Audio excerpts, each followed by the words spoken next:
live. They're at CHAMPS right now doing a presentation. And it looks like it's called Bringing Clarity Out of Chaos. So we're waiting for them to go live, and we're going to live stream the live stream. We need all the clarity we can get in this day of chaos. No. I know it. I got my little notification bell on here. Let me go ahead and give it a thumbs up here. That's the best way to do it, because Jen and I just randomly do our live streams. So yeah, you guys should subscribe to our Advocacy in Action 2019 and hit the little notification bell so that you know when we're going live. That always seems to do way better, like, if you hit the notification bell, because, like, it'll pop up on your phone and tell you. Yeah. Or it does mine, and I usually don't get like, sometimes on the comments and stuff, I don't get notifications. Dude, Facebook's been really bad about it, though. Just getting off subject there. Oh, Lord, I'm telling you. Oh, yeah, I guess I should share it, huh? Me too. I'm just going to share the AKAs one. Man. I hope that my allergies aren't like of things to come this freaking fall. I think my daughter's allergies are acting up, because last night she sounded like she was getting sick, and I'm like, girl. Yeah, dude, I'm telling Like, you. not be getting sick. I really hope not. I hope I'm not rubbing off on you bad luck wise. Gonna go get some damn rabbit's feet and some 4-leaf clovers. Make a fucking robe of them.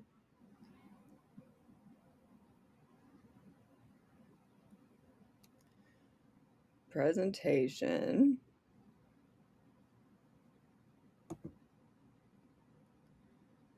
What does it say? Bringing chaos? Bringing clarity out of chaos. Oh, okay. Good. Thank you for that. Bringing clarity. Bringing clarity out of the chaos.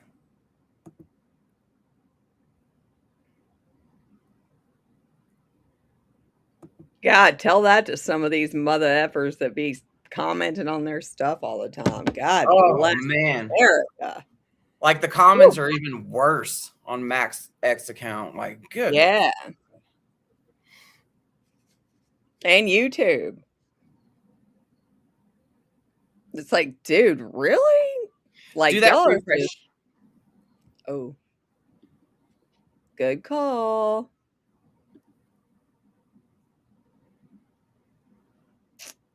Oh, well. But I did learn my lesson the other day, so. Yeah, I know.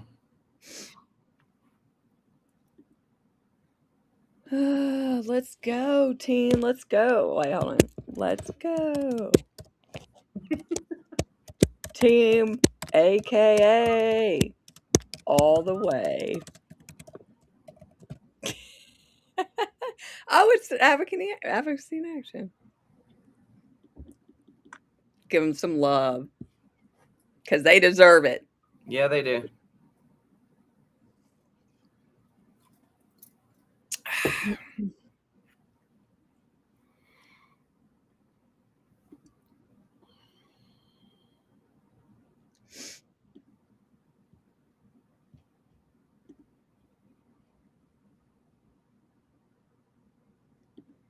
Do you keep hitting refresh? Yeah.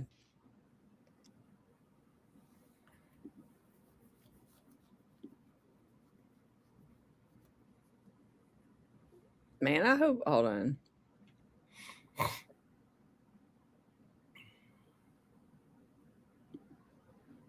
I'm just going to go to the other one just in case.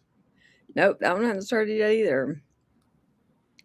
One of them has the chat and one of them doesn't. I don't know if it's because one of them's in portrait and one of them's not. I don't know. But they're both scheduled at the same time.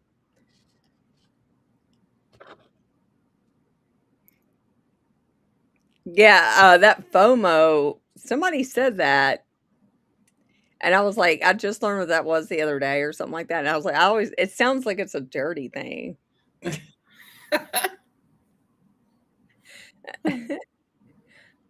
Or like, F around, find out, like that type of thing, I guess. Yeah. Ooh. No.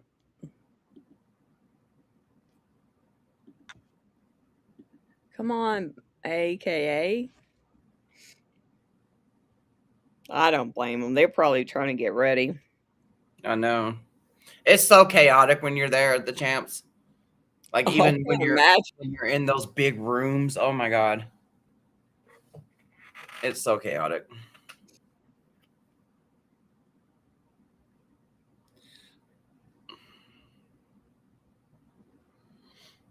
That is crazy. There's 2 of them that are on there. Yeah, unless they're doing like we do and do them portrait mode. I don't know. I'm gonna go to the other one just to make sure. Oh, This is a great opportunity for all of us to be able to have a discussion and a conversation. And we want that to happen at the end here after this presentation, assuming we have time. The name is Haddo, like shadow, by the way. And my mother made a big deal every time someone called us Haddow. She said, no, it's Haddo. So I don't care as long as you don't call me names like some of the 7OH people do. Whatever you call me is going to be fine. Thank you for being here.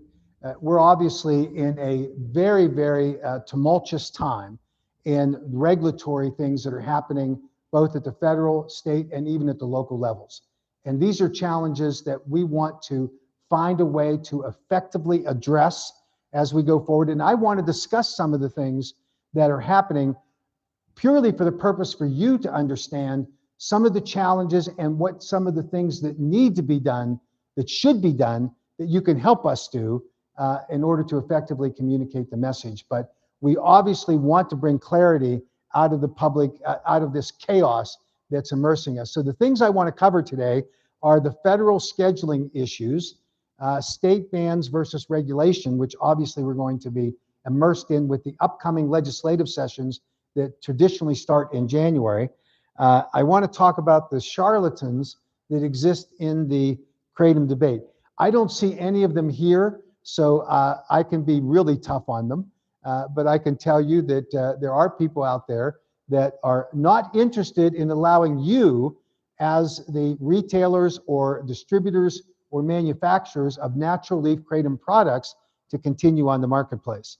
And then, of course, we want to discuss what the industry needs to do in order to ensure the continued supply of properly formulated, properly labeled, and age-restricted products into this marketplace. And then I want to finish up with some of the future challenges that I think we're all going to face collectively here. What happened was the first of 2 orders that were announced by the DEA back in July took effect. Surprisingly, the one they decided to take effect is the metrogenine pseudodoxil MGM-15 and MGM-16 rule. This has been a subject of intense discussion that we've had with all levels of the FDA, HHS, and the DEA, trying to make them understand, and to date unsuccessfully, why it was important to get this precision correct. So today, the threshold finding that they are making is that a substance can be temporarily placed in Schedule 1 only if the administrator determines it has an imminent threat to the American people. That threshold's been met, we believe, with the pseudodoxil and the MGM-15 and 16. They have to prove, the administrator has to prove, the history and current pattern of abuse, scope, duration, and significance of that abuse, and the overall risk to the public health. Now, those are 3 of the 8 criterias for permanent scheduling. So for the next 2 years, and they could add an additional year, this rule is going to apply based on the evidence and data supporting those 3 factors. And then procedurally, they have to issue that proposed order and then at least 30 days. Now, they went longer than 30 days, so it's not automatic that when they issued the order on July 6th, that on August 5th, that it took effect. They have to, they being the DA, have to then publish a final order. They can do that anytime after the 30 days has expired. The purpose of the 30 days is to let a reasonable time exist for manufacturers and distributors to clean out their product line.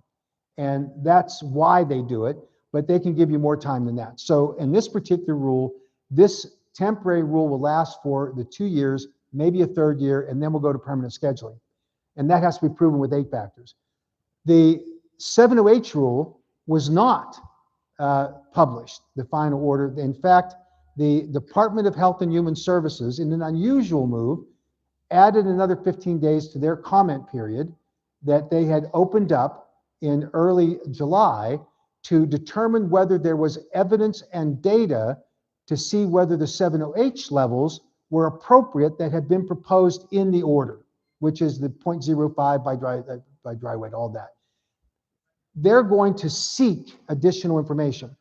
I know that there are people in the 70H industry that are thrilled by this because they're claiming that it shows that 70H is not going to be scheduled. There are people in the the natural cradle leaf community that are appalled because they think 70H will continue to be on the market.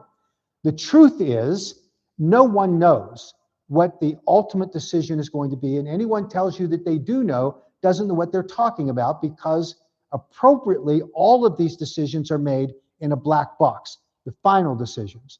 There are lots of people talking, and we're grateful that FDA, HHS, and DEA have been willing to talk, but the final decision makers are pretty much insulated, getting input from those people that are talking to us in order to get a final resolution. My opinion, and that's all it is that you will see a final order on 70H, perhaps with a modified level of 70H, but probably it may go down rather than up, which would not be great news for the 70H people. So it's just one of those things that happens in Washington, and it's the truth of the matter. What the DEA announced is that under the rule, zero tolerance for any metrogene pseudodoxil in your product.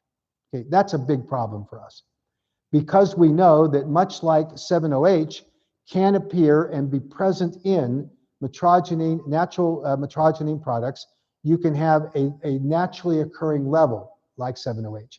The DEA decision makers are not persuaded by it, but they did issue a press release that said that the Department of Justice will exercise enforcement discretion when only incidental trace amounts of pseudodoxil are confirmed in a product otherwise consistent with botanical kratom. Now, that was a big win for us because it establishes at the federal level this particular limit on enforcement actions, and we think it's reasonable. But clearly, the decision makers at DEA do not believe that pseudodoxil does occur naturally, that all of it is manipulated in some fashion. So today, the American Kratom Association filed a lawsuit against the DEA. Hope will be open up a friendly discussion about what those levels should be. Not all litigation is as contentious as it sometimes appears to be. The only thing that's true about litigation is that it makes lawyers rich. It's always expensive, but sometimes you need to force the discussion in order to get to that point. And I'm going to talk about some other litigation here in a minute. But for now, the good news is for the natural kratom leaf manufacturers that as long as you are not chemically manipulating your products to increase the levels of pseudodoxil, you will not be subject to enforcement actions by the DEA. That does not mean that some enterprising prosecutors in some backwoods jurisdiction somewhere in America couldn't say that you are. And that, of course, the defense then would have to be, this is what, in fact, the DEA has said on this. The 15-day extension for the comment period, there's an important limitation on it. The Department of Health and Human Services never sought the experiences by individual 70H consumers and how they believe that it may be benefiting them. Never sought that. What they asked for was evidence and data on a scientific level that would inform the rule or the order about what that level should be. That's all it was designed to do. there were over 600,000 comments that were recorded in the database at HHS when they opened up that comment period. That is impossible. And the reason there were 600,000 comments was that they had bots that were deployed by someone attacking the comment system. And at the end of the day, people at HHS are telling me they have no way to know which ones are reliable, true, and honest, and which ones are not. And so that may be the purpose of this 15-day extension, is to really evaluate actual comments that are valid as opposed that were manufactured. So we'll see how that works out. Again, it's a black box, we really don't know. But for now, we have a 15-day period.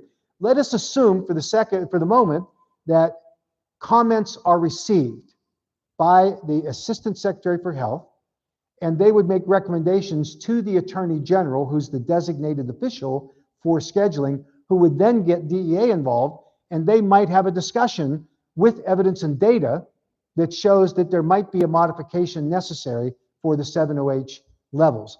Does it mean that 7OH will not get scheduled? Highly unlikely, virtually unlikely. Does it mean there might be a modification to the 7OH levels proposed? Yes. Does it mean they'll go up? Who knows? Does it mean they'll go down? Who knows?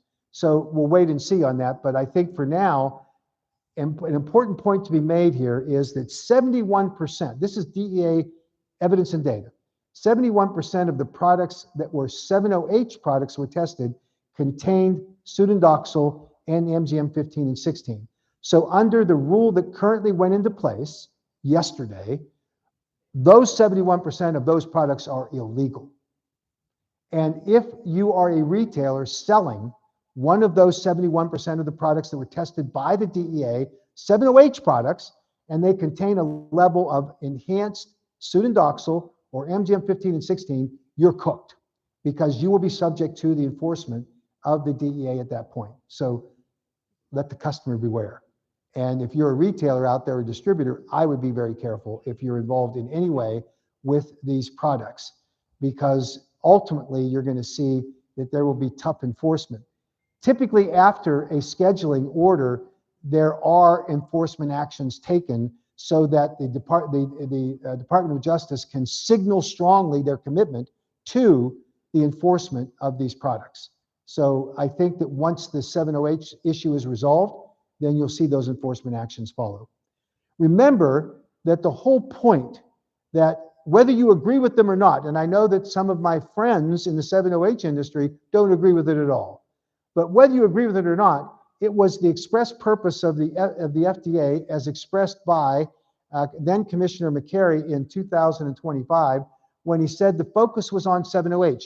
There are people in the 7OH industry who want to believe, and they say it every day, well, natural kratom is going to be eliminated too.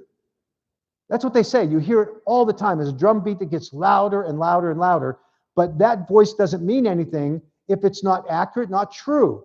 And clearly the intent that was expressed by Commissioner McCary, and at the time, Robert F. Kennedy Jr. and the DEA representative at the press conference, their focus is on 7OH because in medical, as reported, 13 times more potent than morphine, and it is the public health threat that exists.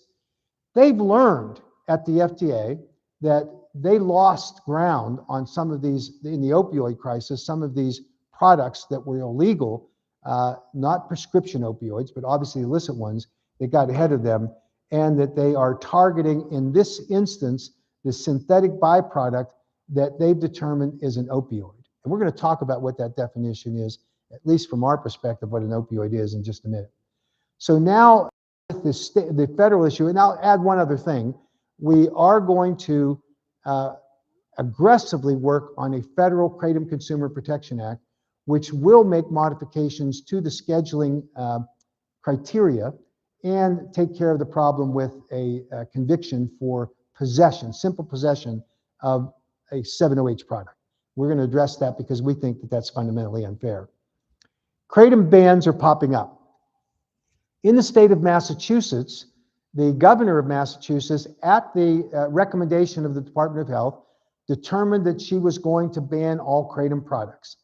At the time that this ban was issued, the legislature had already passed a Kratom Consumer Protection Act. It was in a conference bill on economic development awaiting for Senate passage, and the kratom bill is not controversial in that context of that bill. There are other issues that were being obviously litigated. There was no consultation by the Department of Health that we've been able to find with the legislators in the state of Massachusetts, and they're not happy about that because this caught them blindsided as it did most of the industry. No one knew that this ban was coming. We think it is unfair. We think that the Department of Health failed to meet the statutory requirements in the Commonwealth of Massachusetts to do what they did and initiated litigation against the Department of Health. I heard as of yesterday they hadn't been served, so therefore they didn't have a comment, but hopefully that service will be provided to them quickly. We also had a ban that was proposed by the governor of North Dakota. This one, again, a surprise to us, but he did so because he had reportedly spoken to a family that believed that their daughter had died from a kratom overdose. And that family failed to make the distinction that we're all critically aware of as to what that product actually was. And generically calling it kratom, we think is inappropriate. We've been able to have discussions at the highest level. There was a willingness to listen and to understand better and to accept that there is another side to this story. They formed a legislative task force. The initial going in of that task force in preparation for a special session that will start next week on Tuesday, they were going to have a ban bill, and then we argued for a regulation bill. So the idea was the task force would have one from each. At the end of the task force, there were 2 regulation bills. There was no ban bill. We have since heard that because of the outcry from the anti-kratom people, the sponsor of the ban bill is now going to come in with an amendment to one of the 2 approved regulatory bills. So we're back in the soup fighting a ban. We are going to fight that tooth and nail. At the hearing next Tuesday, before the special session of the legislature, we have the top experts in the field testifying on this issue, and we hope that we get a good regulatory bill out of North Dakota, which will allow us to then have an additional state that we're working on it. But the bottom line, and everybody we talk to that is involved in the legislative process, they're saying 7-OH, we can't tell the difference. We've got to ban this stuff because it's so dangerous, and the outcry is all about these 7-OH products. We have to ban it all because we cannot tell the difference. The truth is they can tell the difference, and they have to appropriately adjust their activities to do that in terms of testing. Their other problem is we don't have the money to enforce it. Yeah, it's one of the regrets that I personally have about the formulation of our Kratom Consumer Protection Acts that we started in 2019, because we made the assumption that the state regulatory bodies who are empowered to enforce at retail point of sale, meaning that if you have a regulatory agency that's already checking with alcohol and cigarettes, adding kratom to the list shouldn't have been that big of a burden.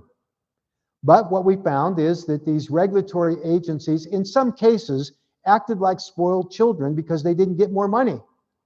And as I look back on it, we probably should give them more money, so we take away the criticism that we're not enforcing these laws correctly. And you can enforce them. Now, one of the top level ways to do this, number one, is that you say to the state, every product has to be registered. And once registered with a certificate of analysis documenting from an independent lab that they are meeting the criteria established in the statute, then the state can simply put out a list of the approved products. Then a local law enforcement official walks into a store, pulls out the list and says, is that product on the list? If it's not, there you go, you're out. If it is, then you're okay unless there's a specific complaint. And we have said to these agencies, if there's a complaint, require the manufacturer to give you an updated certificate of analysis done again by an independent lab.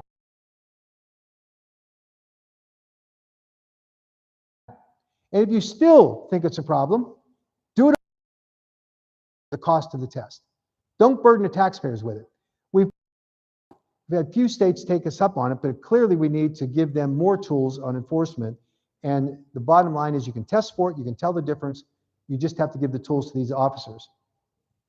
So right now, the fight that we're involved in terms of fighting back with these lawsuits, we filed lawsuits in Florida, we filed lawsuits in Ohio, we filed them in Massachusetts, and at the federal level.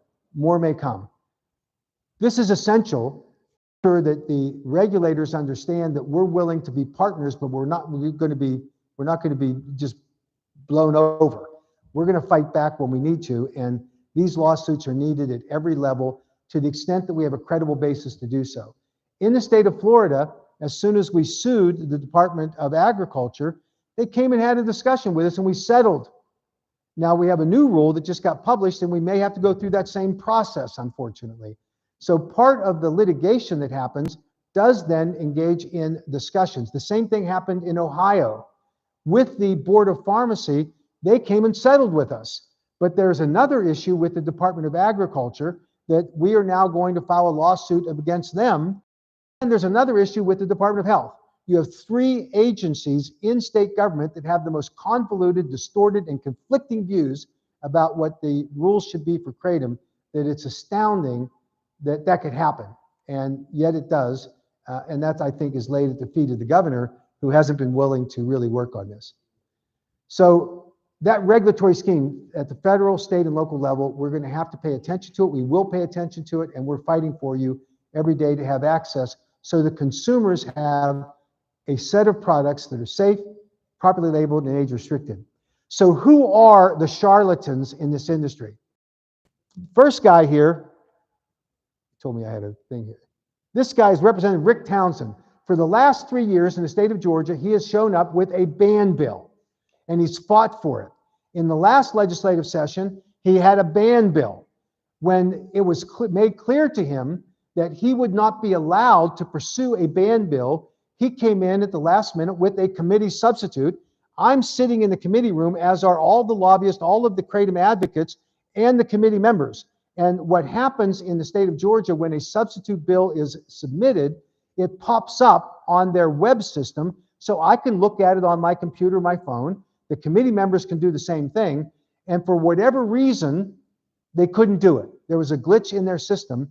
And so the committee chairman asked Representative Townsend, describe to us the major points of your substitute bill.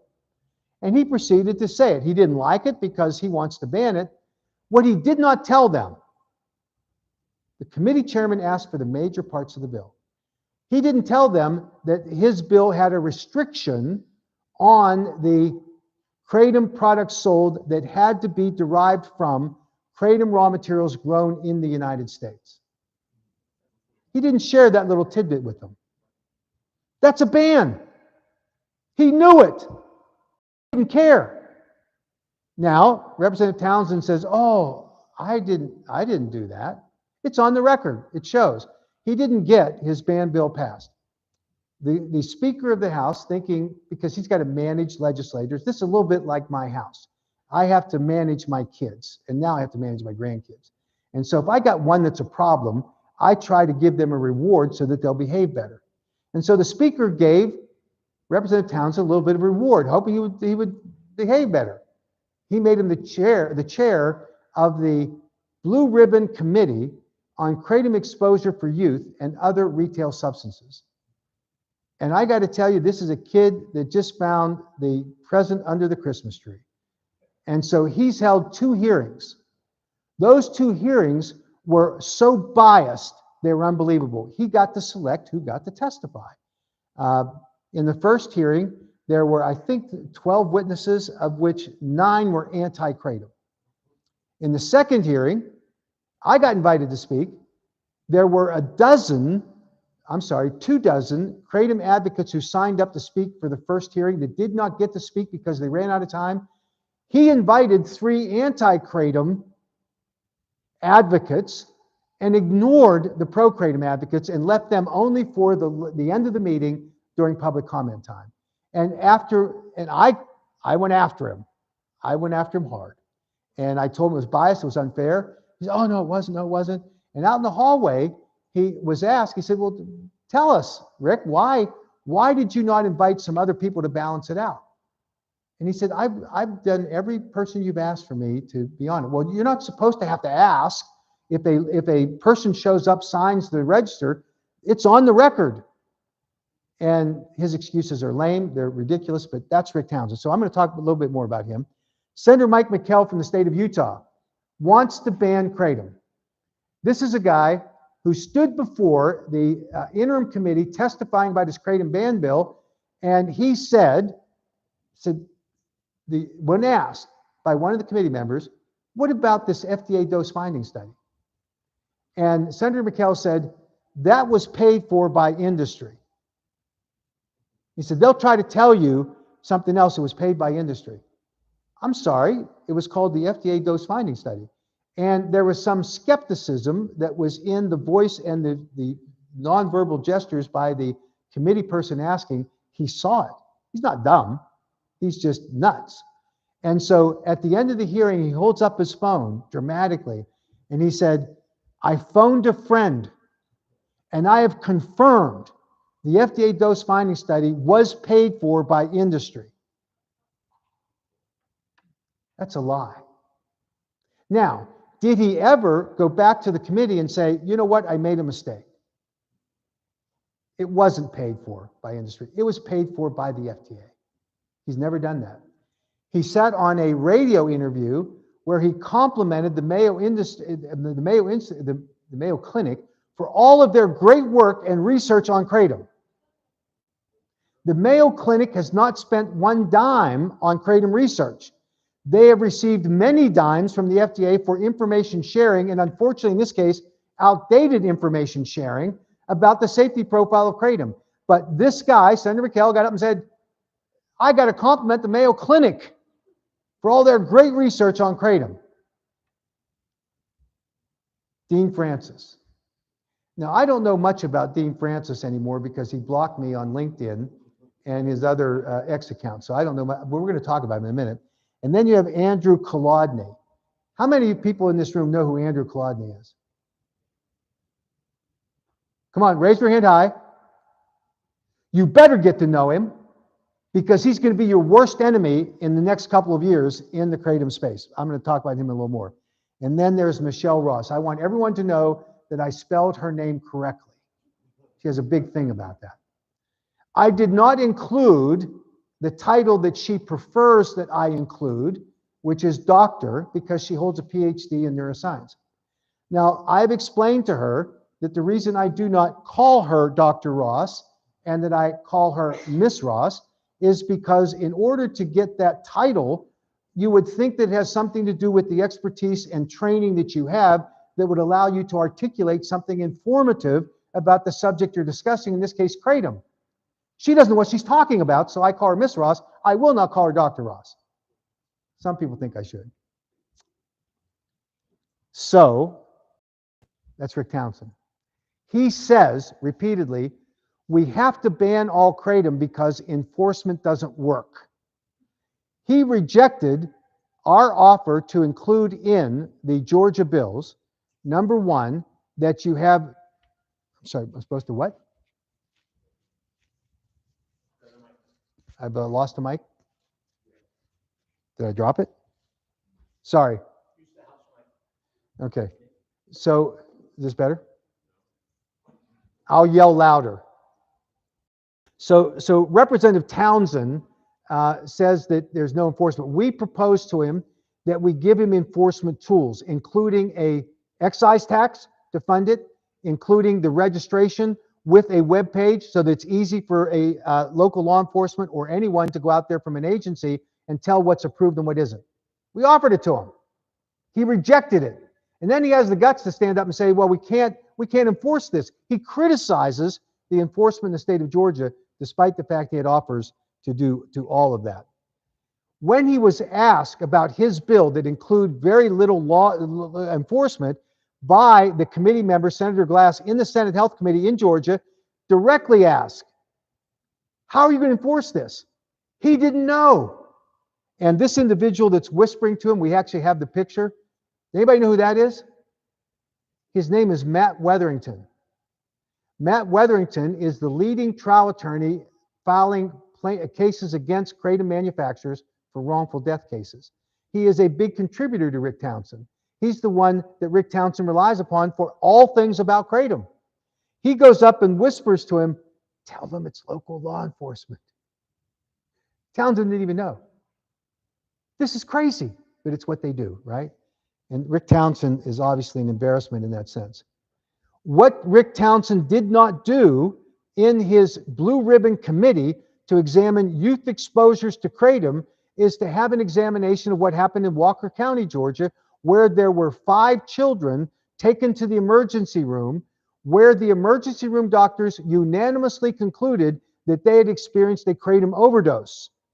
A criminal investigation was started because the Walker County Sheriff knew that it was illegal to sell kratom in the state of Georgia to middle schoolers, right?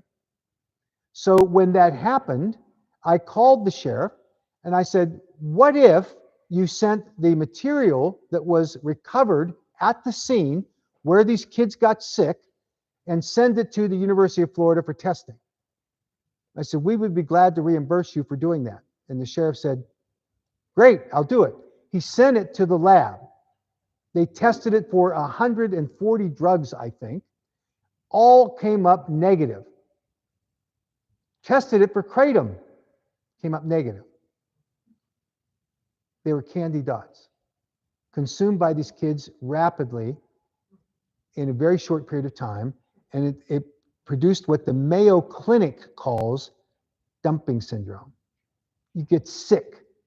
You pass out. That's what these kids had. So has Representative Townsend invited the doctors in the emergency room to come to his committee and explain what the hell they were doing? How could they have come to the unanimous conclusion that these kids suffered a kratom overdose? It's on the public record that they made that decision. But that's embarrassing, right? And Rick Townsend's not going to do that. Senator Mike McKell. He refused to talk to anyone in the industry. He refused to talk to the American Kratom Association. Now, he doesn't like me personally, so we asked Matt Salmon, former congressman from the state of Arizona, who's our chairman, to go and talk to him. He refused to talk to us. He refused to talk to any of the kratom manufacturers based in Utah. He just said, we're not going to do it. His current position is that I don't think we can trust the kratom industry. Now, this comes from a politician, and I don't know if you've looked at the latest Gallup polls about the esteem that's held by people in their political leaders, but it's not very high. And worse, he's an attorney. And he says he can't trust us. Pretty bizarre.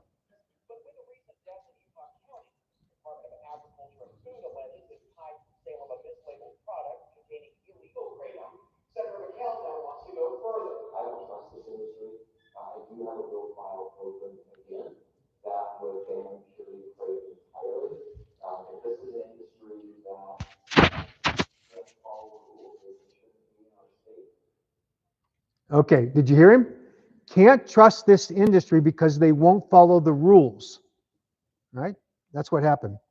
So this, by the way, this is a cartoon of a picture that was taken on the floor of the Senate. I just did it because it's fun. He can't trust us. This is what's happening. Listen to this. Movie night for Utah lawmakers, I insist, is a deadly and serious topic. One of the filmmakers is in town calling kratom sold in stores as addictive as heroin or even morphine. Ryan Malady with this story. Patty Wheeler says she lost a son to kratom. She's also the executive producer of the film Kratom Side Effects May Include, and she was invited here to Utah in the middle of a kratom debate here at the Capitol. I had no idea what kratom was. Had never heard of it. Then for Patty Wheeler, who arrived here from Florida today, a sudden, devastating reality. My son Wyatt away from Kratom. There's no doubt in your mind that Kratom was the cause of Wyatt's death. 100%, and the coroner. Okay, so for context, a week before Ms. Wheeler came to the state of Utah to support Senator McKell's ban, she was on a podcast saying, I don't want to ban Kratom. My documentary, which she has now sold to some streaming platform that will be released in October, is educating Kratom consumers. She goes, I respect that there are some people that benefit from Kratom. I do, and I don't want to take it away from them. She says that on her interview. She comes to the state of Utah and says, we have to ban it. So what happened? What happened when she got off the plane in Salt Lake City, walked through the doorway to the Capitol, met Senator McKell, got introduced on the floor of the Senate as a woman who had lost a son, and we respect that grieving parents should be respected, as long as what we know about them is true, was introduced on the floor as a mother who had lost her son to Kratom, all to try to get a Kratom ban, introduced by Senator McKell, by the way. And she now said that 100% she knows because the coroner told her. Well, actually, it was a medical examiner. And actually, what the talk screen showed, which we FOIA'd under Texas laws, got a Freedom of Information request, under Texas law, we got the talk screen.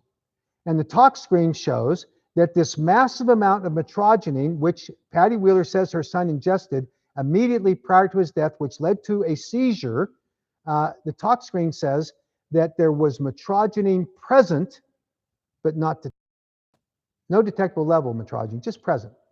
And that there were 4 or 5 other substances in his body that should have, could have, and certainly warranted investigation by the medical examiner. But the medical examiner's report was that it was a mixture of substances that led to the accidental death of her son. She says 100% kratom, because the coroner/medical examiner told her. When she announced that she, on a Jacksonville television station in a news report, that she had sold her documentary, it will be out in October, she told this story about her son, about how it was 100% kratom. And so I called the reporter. And of course, the reporter, I've dealt with reporters in my 50 years in public relations and advocacy work. I've never met a reporter like this. I mean, it was like he was a family member, and he took great offense that I would challenge what this mother was saying. I said, I'm not challenging her. I'm telling you this is what the talk screen says. And he said, well, she showed me the talk screen. It doesn't show anything like you're saying. I said, well, we must have a different talk screen. I'll send it to you. So I did. He sends me back a text and he says, well, this is the same document number, but it's a different number on the talk screen. I said, well, I've sent it to you. I can't explain that. He said, Patty Wheeler says that you faked it. I said, okay, I'll get a certified copy from the medical examiner, which I did, and I sent it to him. And then he said, well, now she's saying that maybe there was a little bit of a mistake here, and there's another talk screen that was done by somebody else. What do you say to this? There's no way of getting to the bottom. Now, a grieving mother or grieving parent should be respected, but when they bring their grief to a public forum, in this case, legislative bodies, and say, you should ban kratom because I lost a son or daughter, or a other family member, then it ought to be directly attributable to that cause of death. And we have a right to look at it. And we shouldn't be demonized because we're attacking so-called these grieving families. Dean, this is a text message he sent to me. God blessed me with incredible instincts. I don't understand it, but I am rarely wrong. All because I said to him, I think you're wrong. God doesn't think he's wrong. Dean Francis, in a press release in starting his group End Kratom Addiction, he's anti-kratom, put out a press release that said, the kratom industry hates me because his son's addiction had nothing to do with extracts or 7-OH. It had everything to do with just kratom powdered leaf products. On April the 1st of 2026, his press release was on December, I think the 18th of 2025, in preparation for the Virginia legislative session. Then on April 1st of 2026, just a couple months later, Dean Francis does an emergency call and gets the operator on the phone. The operator asks, "What's the emergency?" He said, "My son is psychotic. He's in a rage. He's going to hurt someone. I've taken his car keys away from him. He came into the house with an empty whiskey bottle. I found more empty whiskey bottles in his car." He said, "He's on 7-OH. Wait a minute. He just said that it had nothing to do with extracts or 7-OH. His son, a couple of months later in the 911 call, he's saying to the operator, "My son ingested 7-OH. The operator said, "What?" He said, "What's 7-OH? And then Dean Francis gave him a tutorial on the effects of 7-OH and how his son has been taking it and that he's hallucinating and that he is acting in a rage. But it had nothing to do with 7-OH. 3 weeks after the 911 call, at a ceremonial bill signing with Governor Spanberger in the state of Virginia, where Dean Francis had advocated for a full ban on kratom products in the state of Virginia, there was a signing for a labeling instruction, which we don't like because it doesn't conform with federal statutes on dietary supplement labeling. There is a labeling instruction bill, and you see Cameron Francis, Dean's son, Dean, you see Assemblymember Cole and Governor Spanberger. Now, I do not have a transcript of what they said because there was none taken. I was not able to be the fly on the wall to listen in.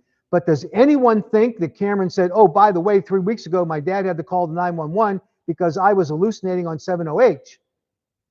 Of course that didn't happen, because they are peddling disinformation along the way and trying to sell it and acting as pure as the driven snow and driven by God in doing so. It's the way that they're approaching it. I have said multiple times that Senator McKell and Dean Francis have one objective, and that is to get in front of a television camera. And here they are at the top of Mount Everest, having climbed all the way up there, and they're kissing an albino yak on the lips with a television camera there. Now, that didn't really happen. But that's what they're up to. They're seeking a camera, and wherever that camera is, they're going to be there, I guarantee it. So our friend Andrew Kolodny says that kratom is an opioid. What we know from the science is that kratom contains opioids.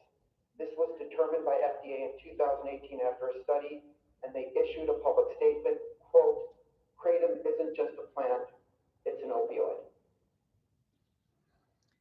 Referencing a statement made by FDA Commissioner Scott Gottlieb in 2018 that has been roundly discredited by the science. Referencing not a study, as Dr. Kolodny, and you would think he would be more precise, but rather a phase analysis that was a computer model developed by FDA scientists to determine that kratom was an opioid. And so that's all been debunked, but yet this happened just in June 23rd of 2026, testifying before the legislature in Suffolk County, New York, and this man says it. Now, he made his career, so that you know who Andrew is. Dr. Kolodny made his career in suing opioid manufacturers, and after the settlements were issued, he was a product liability, wrongful death. He made a lot of money on that. In one case, he was under oath. He had to admit that he made nearly $1 million just testifying for it. Then he became a consultant to state and local governments for the use of the money that was coming from the settlements. And now he's become a consultant to opioid advocacy groups. But that's all drying up. The problem has been addressed. It's been largely resolved specifically with the methodology which opioids were made available to the public. So now he's turned his sights to kratom. And that's what he's doing. Now listen to this one. It's an opioid agonist, correct? It's an opioid agonist, which is exactly right, which is why it's an opioid. If a drug activates the opioid receptor, it's an opioid.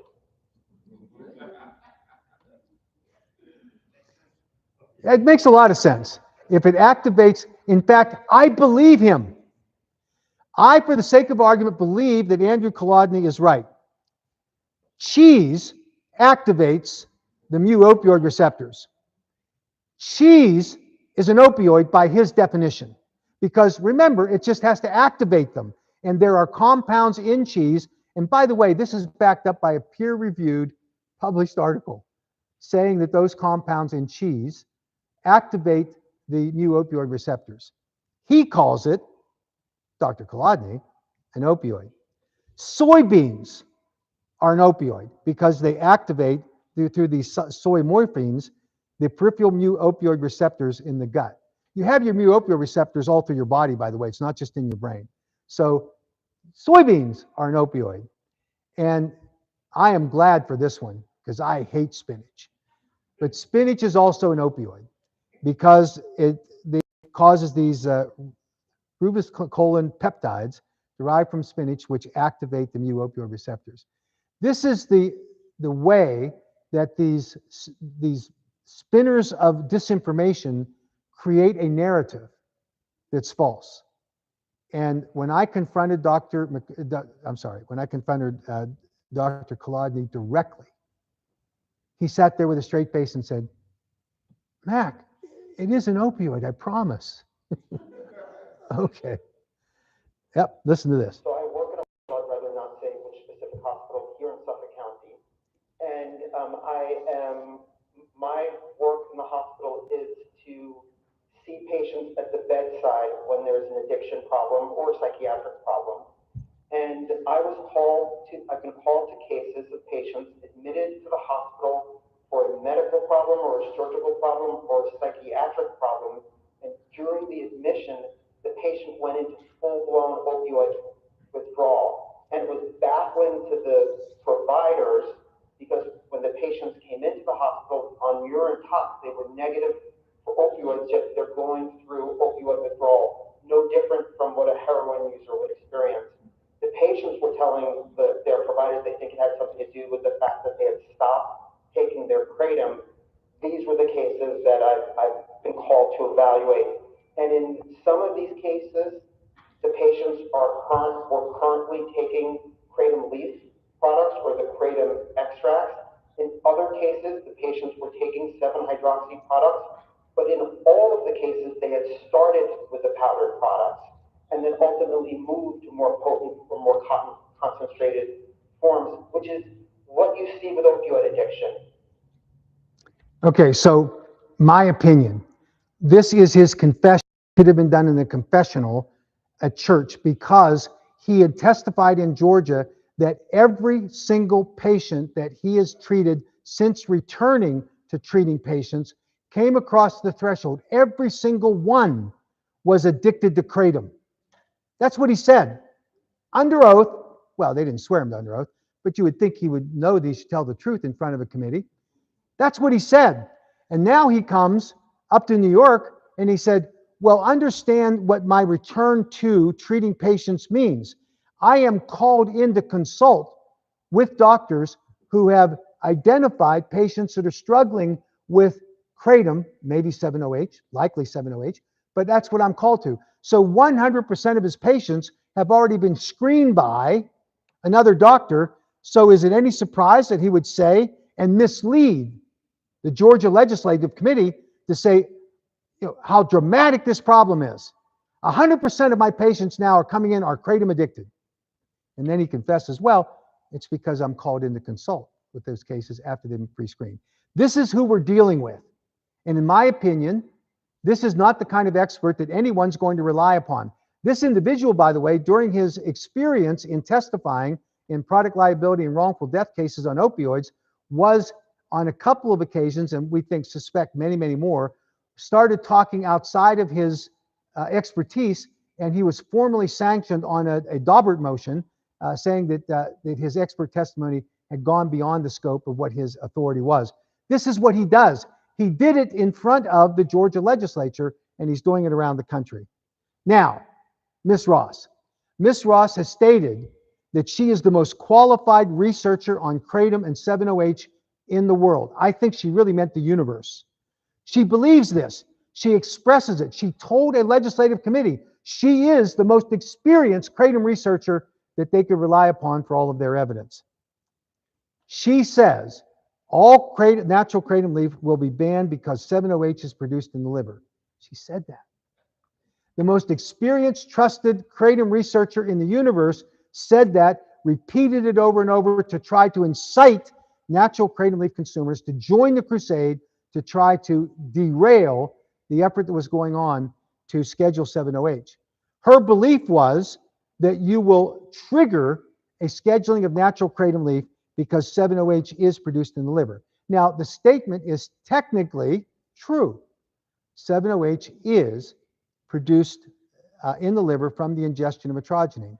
What she fails to leave out is, fails to recognize, is that that process is so slow that by the time it gets to blood plasma levels over an extended period of time as your body metabolizes 7-OH, it never gets above the threshold level that's established in the rule or the order, which is 0.05%. This is milligrams, I'm sorry. This makes no sense. She wants you to believe that you are getting the same 7-OH commercially available product because your gut produces it. It is, in the parlance of attorneys, a lie. And yet the most trusted researcher in the world said that. She said the DA will ban all natural kratom products because all kratom products have pseudodoxil.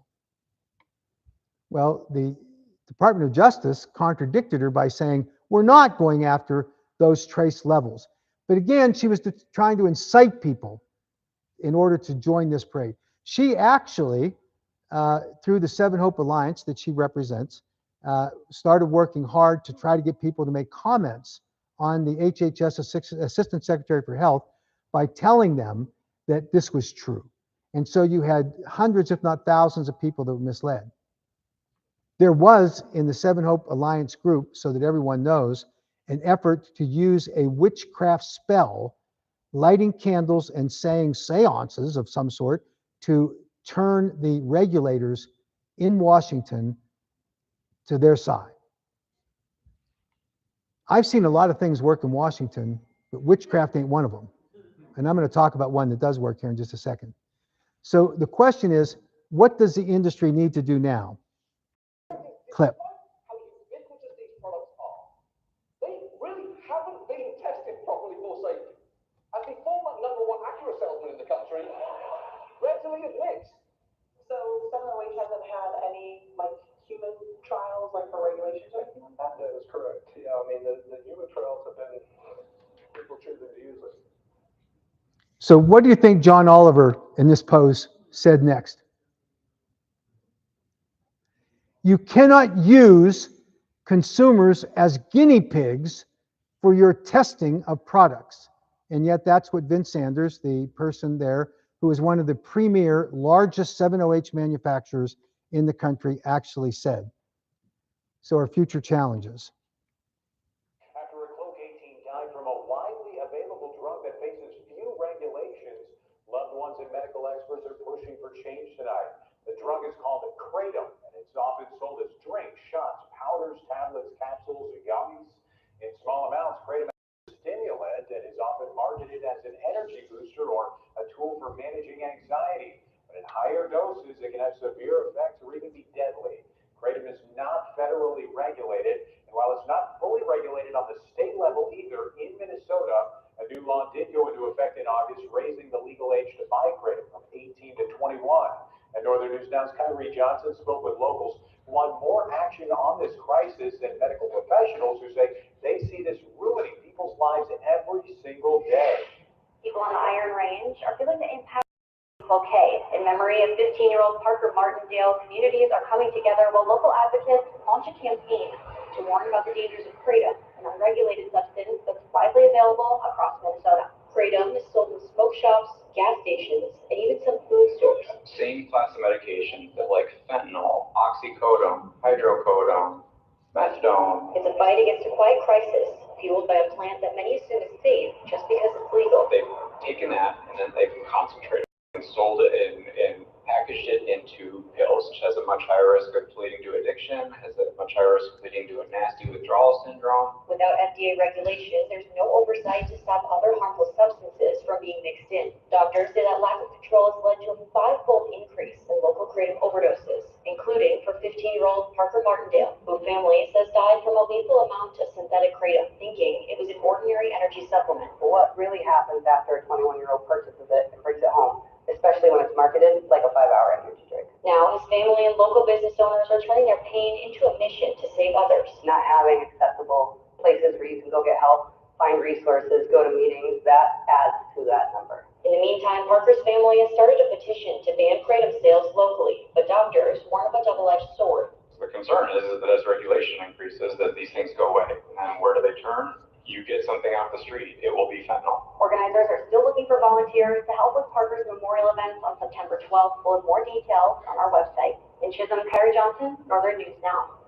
The Parker's Memorial event will start at noon in Cloquet. It features food trucks, prizes, keynote speakers, as well as free Narcan education, before then wrapping up with a memorial drive to dedicate a skate park bench in Parker's honor.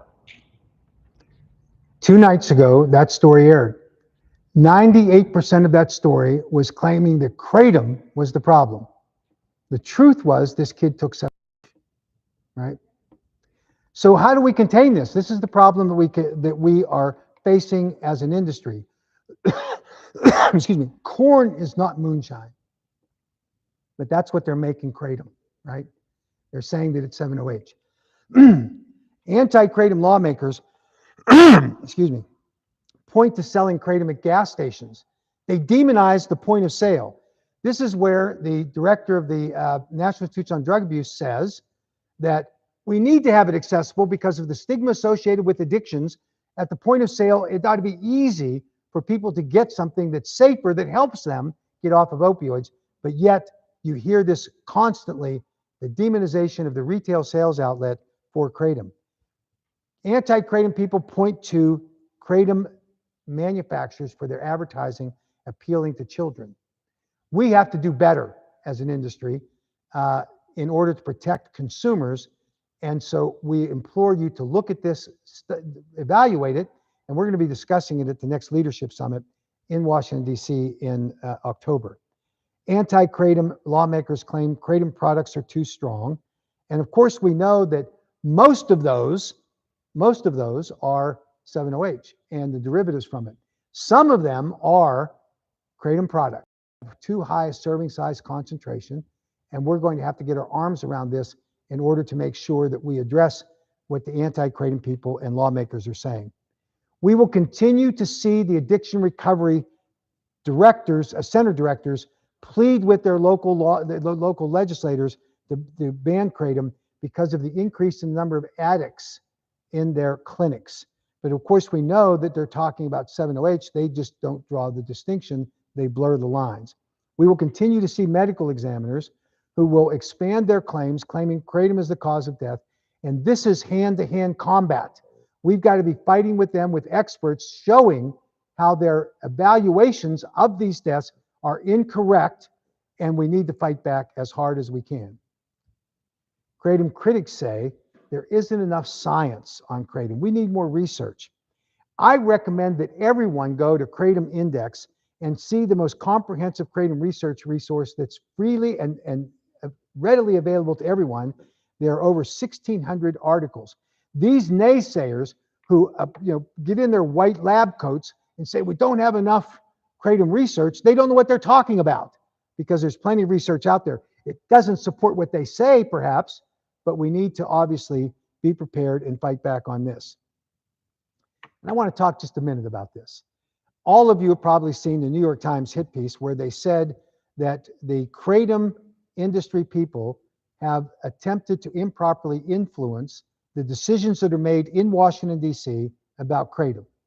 And they point specifically to the investment by Mark Wayne Mullins in Botanic Tonics as evidence of there being a influence peddling and buying in Washington, D.C. They point to contributions made by kratom and some kratom combination kava products being made by J.W. Ross Botanic Tonics to the MAHA PAC, to Make America Healthy Again. And they point to contributions to Secretary Kennedy's prior presidential campaign. And they claim that there is money that's just flowing freely, and that bought. That's the conclusion of the New York Times article. It bought the successful decision by the FDA and by the HHS and the DEA. So here's the fact of the matter is The New York Times reporter interviewed me about this issue. I told her two things that were important. One is that I've been in Washington, D.C. for the past 50 years, and I have seen the tranches of now billions of dollars being made in the form of political contributions, both to candidates or to PACs, in order to get a seat at the table. I have personally represented clients over my 50 years who have made such contributions, which only got me a seat at the table. I never found one instance, maybe there was one, not more than one instance, where it made any difference, because ultimately it comes down to science.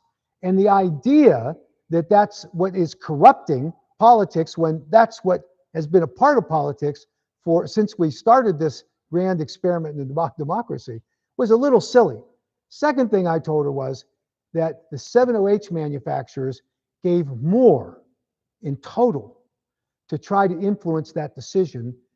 We had one of the premier 7-OH manufacturers in the country at the last CHAMPS show here in Las Vegas, openly telling people that he had made a contribution of $500,000 to have a seat at the table at a fundraising event with the President of the United States, where he made his pitch, saying that 7-OH should be legal.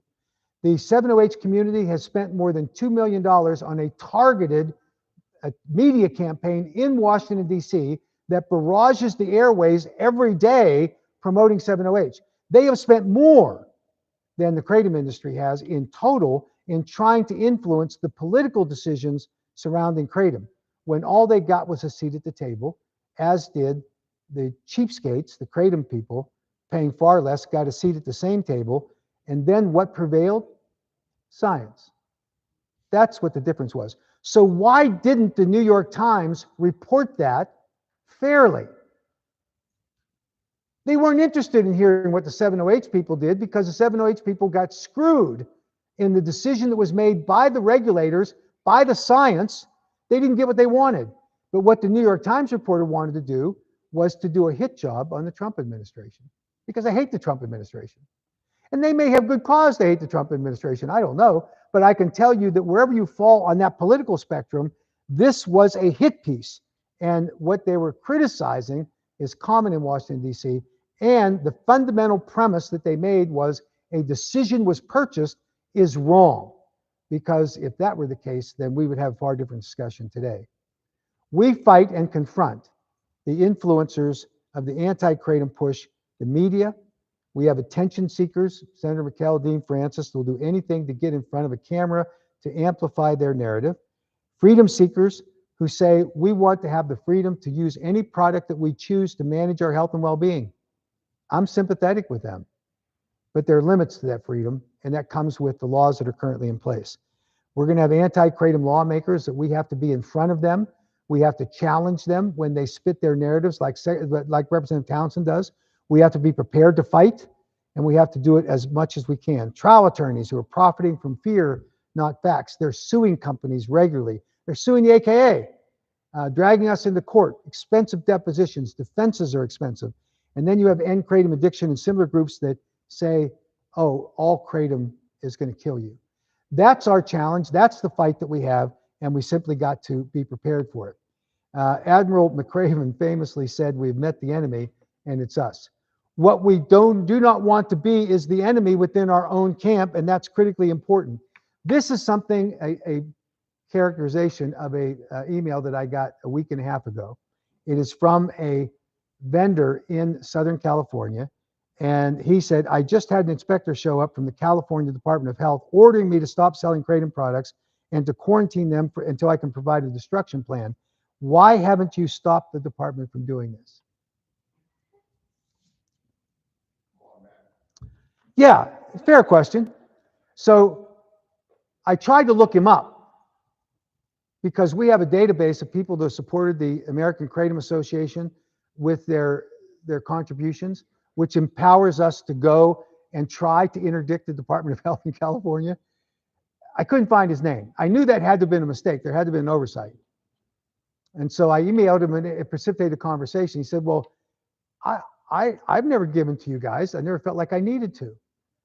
I said, well, do you feel like you maybe need to now? He apologized. But I got to tell you that I get these commonly from people that I've never heard from. The guns are pointed at them, and now they want help. And we want to be there to help, by the way. We absolutely do. Bottom line is, will you lead? Will you step forward? Will you have an impact? Will you help us? And there are people in this room who have been magnificent champions to help us, and we deeply appreciate it. Or will you be the gawker that sits there and looks, observes, sees the carnage, and not be in the fight? My father-in-law, before he passed away, he was a World War II veteran. He was a paratrooper in World War II. He paratrooped into Holland, got shot by the German forces, successfully crawled under a haystack and hid for 3 days, and had this awful experience of infections and almost lost his life over it. And I was asking him about his experiences in the military, and I said to him, well, what is the thing you take away from it that you recommend? And he said, Mac, he said, always make sure that the people that are in your foxhole are fighters, right? He's right. We need fighters in the foxhole. We do not have to agree on everything, by the way. We disagree oftentimes within the family, but we have to unify behind the one core message, and that is that natural kratom leaf products that are formulated in a way that makes them safe, that are properly labeled, and that are age restricted, and we give the tools to states and federal government to enforce those, is the pathway for retaining those products on the marketplace, to allow consumers to have the choice, informed choice, to select products that help them with their health and well-being. That's what we're about. And I guess it's a rallying call. It will fall for some on deaf ears. I understand that. I hope for those that are listening that it will motivate you. We in the areas where we disagree, we may continue to disagree, but our universal, larger objective, I think we share, and we welcome all to get in the foxhole with us and fight with us. So with that, I'll stop. I think we have just a couple of minutes, maybe 5 minutes for questions. If there's a burning question that you want to ask, raise your hand, and I'll repeat the question and then provide an answer to the extent I'm able to do so. Yes, sir. Thank you again for everything you do. Just want to ask a question. I see what's happening with pseudo, MGM, and I see also what is likely to happen with SEPs. And I think for the most part, that is a great direction for us to move in. My biggest concern is, how do we stop this from then going towards kratom extracts? I know that voice. I understand we're all Same. in the capsules and the natural form, but I've seen the creep of the legislative creep happen over and over again in this industry and in multiple industries. What do we do to prevent that? How do we educate when we can barely even talk about it? So great question. And all of you heard the question. So here's the bottom line to answer that question. There are some things that are completely out of our control. And those things we just have to do the best we can to mitigate the damage they create. And those are things like somebody getting in and raising objections about kratom that are, they're heard, they're not valid. Those things we cannot control other than answer. But the things we can control is that we make sure that we sell products in the marketplace that are properly formulated, that are properly labeled, that aren't attractive to kids, that don't do things that cause damage. That thing we can control, because that's what leads to the attention. Regulators have their scope of attention, and they get bad actors and they say, let's go look. The thing that helps us the most, and it will for the immediate and long-term future, in my opinion, is that the scheduling recommendations are based on 8-factor analysis, which requires rigorous testing. And the testing based on that group of scientific papers strongly supports kratom remaining on the market. And nothing is better than what happened on June 1st with the NIH with their investigational new drug application. Because to get that, and they all know it inside the DEA, to get that, they had to pass an IRB, Institutional Review Board, documenting that the patients in that study, in that clinical trial, will not be put at unreasonable risk of injury. They passed. So you've already got good evidence that will be hard to overcome when they do an 8-factor analysis if there is a proposal to schedule kratom. So nothing's absolute, no, not zero risk, but the things we control are the things that we're out there drawing attention to ourselves with bad actors. And I'm telling you, some of the bad actors are sitting in this downstairs in that exhibit hall. Kratom manufacturers, they're making bad products or package them wrong or whatever. So we need to figure that out. One more question. Yes, sir. In regards to his question that he has, and the position that he made about the guy that has the same haircut that I have, I could be wherever the guy is. Representative Townsend, my good friend. Yeah, very good friend. Anyway, you said that they gave him, you reward that behavior, right, to helpfully keep control of that. Why isn't that something that we can do as creative importers and bringing in and manufacturers ourselves? Why not go above and beyond, starting with track and traceability all the way from the seed, all the way through the kratom extract, but instead of the way kratom is being brought into the country right now, which is not proper, let's bring it in so it does clear customs with testing involved in it already that matches the third-party testing here. So whatever those parameters may be, 0.050 or whatever that 7 or regulation that comes out, if it comes from the kratom extracted from the beginning that way into the United States, now we have a fighting chance. So instead of giving them something to come after, say, well, we know that it's coming into the country the way that you have deemed necessary. Now, when it goes to the manufacturers, it's at the manufacturer's doorstep, already legal in a way that's accepted by legislation. Is that not something we can get behind and we can fight together and say, fuck that? But that there are people doing that now. There are, but if you look at any kratom kilos that are coming into the country right now, they're not declared correctly. So don't listen to him. I'm not, I've been in this for a very long time, many years, and I bring kratom in. I know how it's being declared, and I'm saying, but there's no reason that we cannot declare it properly, declare it legally. And you know, if we're being scrutinized as drug dealers, because it's being brought in like cocaine and everything else, why don't we do it the right way, correct, from the beginning, to take away the magnifying glass from us? And then when it's brought in, we have COAs already attached to it with notes saying for third-party testing to match the COAs coming from the extracting facility. So then when it gets to the manufacturer, it's already a legal parameters of what they are deeming as necessary going forward. Excellent question. So please don't leave without getting my card and let you and I talk. And anybody else that wants to be involved in this conversation. I've been to Indonesia a number of times and I've seen firsthand two things: the terrible conditions that the farmers in remote areas have to work under, where they don't have electricity all day, where there's hygiene issues and all that. I've seen it. And I think that they've made tremendous progress. I think they've made tremendous progress with the government wanting to do the right thing from the top down, enforce regulations. I don't think, my opinion, based on what I've seen, that they are in the same ballpark with Thailand. Thailand has taken a stronger commitment. Now they have the advantage of having more control over where it's grown, who the farmers are, so they're ahead of the game. But nothing's perfect. And in my interactions with the Indonesian government, they talk about wanting to have good standards, but you show up at the export point with a COA demonstrating compliance with the standards that they've required in the Indonesian government, and you have the currency underneath it, and you get to ship, right? But we can they need to work on that and clean it up. They aren't there yet, but they've made tremendous progress. In Thailand, I was invited to go there this year, in February and January, whatever it was, time flies, in January. And I got to see the facility, both from the processing of the plant, how they manage the harvesting. I got to see a first-class facility. That was all impressive, right?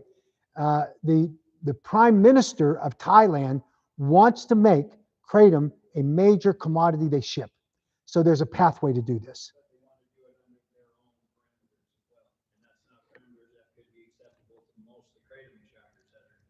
So that's why we need to talk, because I don't know who's right on this issue yet, but I want you to be involved in this. I have weekly conversations with the Thai people that we're making progress.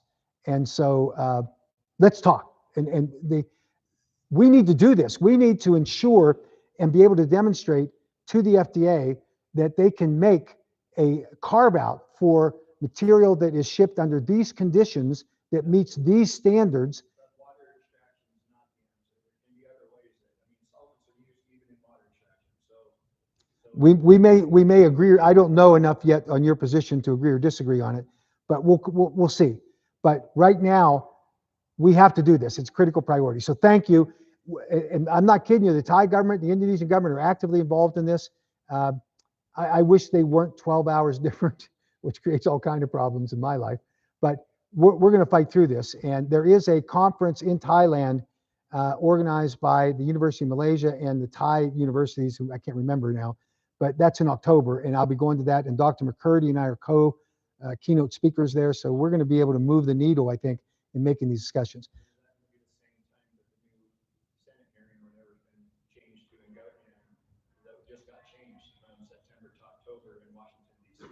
It's later. The Thai thing is later. We're all good in October. So thanks to everyone. I'm glad to talk afterwards. I know you got to get back down the floor and start selling things so that you have money in your pocket so you can say, I want to be a leader, not a gawker. Help us. The tin cups rattling. We appreciate all of your help. For those who have done it, join us. Thank you so much.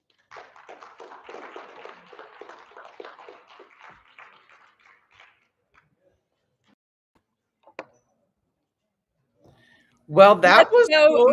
Mac. Let's go. I was over here cracking up so many times. Oh. There's Max gut. Hey, ain't nothing wrong with that. I know it. Where am I?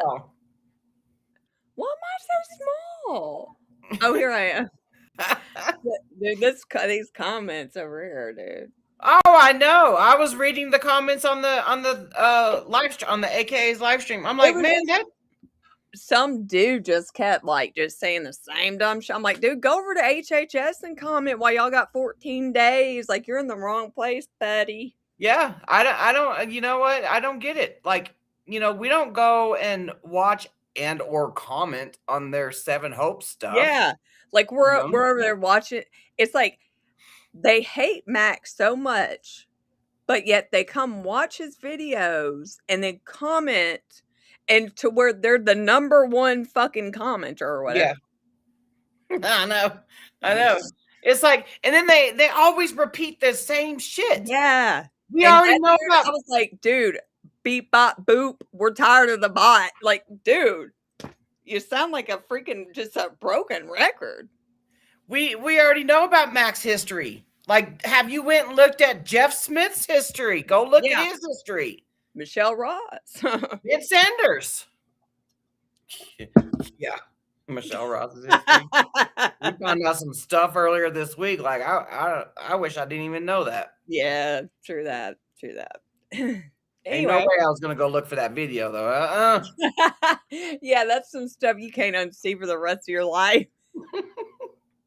Like, that means some stuff that just attacks you in the middle of taking a shower or something. In the middle of making a fucking sandwich. Yeah. The mayo. Oh, yeah. But yeah, we are Team AKA. We are Team Mac. If you don't like it, skedaddle. Skedaddle. Mac has busted his ass for so many years, not just for, for every single Kratom consumer. Even the 708ers that disrespect him and call him horrible, horrible names, he will still treat them with respect, and he'll still let them have a platform, which I don't really so much agree with. But, you know what? I think it's age because, I don't know because the older I've gotten, the less I care about what people have to say. So maybe it's just has more wisdom and patience. I don't know. I don't know either, but let's see. So we'll have him on Saturday, at 2 p.m. Eastern time. We'll have the recap with Mac. I'm sure I hate that we couldn't really hear the question. I don't, but they did with what they had to do. It's like that. Them live streaming was last minute, totally Yeah. last minute stuff. But I mean, at least we got to see the little presentation and stuff, Yeah. And, I think the more times he puts that out there, the more times, I mean, because, like a lot of times people don't see or don't know that kind of stuff that goes on. I mean, people need to know about all these crazy people out there, man. Yeah. No shit. They really do, because it's a whole army of them out there. And they're all crazy as hell. They're all trying to get a piece of the pie. Yeah. Two pies. Get it while it's hot. Get it while it's hot, because it's hot. As long as 7OH is on the shelves, it's getting hot. Hey, Shannon. Also, hey again. Hey, Shannon. Yeah, if y'all have any questions on Saturday, bring them. Yeah, bring them on. Bring them on. But okay, I am totally done for the day. I have had a long day. Yeah. Okay, well, we'll see y'all on Saturday, and y'all have a good rest of y'all's day. Yep, 2 p.m. Saturday. Recap with Matt.